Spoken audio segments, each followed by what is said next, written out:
সাথে সংগ্রাম করতে হবে। পুরুষ টাকলোর নিচে পোশাক পরবেন না। ম্যাক্সিমাম যুবক এবং পুরুষরা টাকলোর নিচে পোশাক পরেন। নবী সাল্লাল্লাহু আলাইহি ওয়াসাল্লাম বলেছেন, যারা এরকম পোশাক পরে তারা জাহান্নামে যাবে, তাদের ওই অংশ জাহান্নামে যাবে। এই জন্য পোশাকের ক্ষেত্রে এই সমস্ত ড্রেস কোডগুলো আমরা মাথায় রাখবো।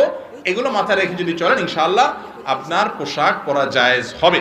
এক্ষেত্রে নবী করিম সাল্লাল্লাহু আলাইহি ওয়াসাল্লাম, সাহাবায়ে কেরাম, তাদের থেকে টুপি পরার বিষয়টা সাবেত আছে, প্রমাণিত আছে। কিন্তু টুপি পরলে আলাদা সওয়াব হবে কিনা, এর আলাদা কোনো ফজিলতের কথা আসছে বলে আমার জানা নাই। তবে পড়ছেন তারা, তাদের মহব্বত, রাসূল সাল্লাল্লাহু আলাইহি ওয়াসাল্লামের মহব্বতে পড়লে এটা সওয়াব হবে অবশ্যই, এর বেশি কিছু না। আল্লাহ তাআলা আমাদেরকে বোঝার তৌফিক দান করুন।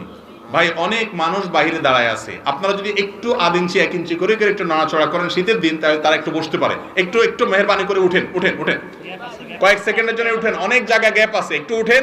ওই যে ভাইদেরকে একটু বসতে দেন প্লিজ প্লিজ, আল্লাহর জন্য একটু নড়াচড়া করেন। আল্লাহ তাআলা ইনশাআল্লাহ আপনাদেরকে এর জন্য উত্তম বিনিময় দিবে। ফাফসাহু ইয়াফসাহিল্লাহু লাকুম। একটু অন্যের জন্য জায়গা করে দিলে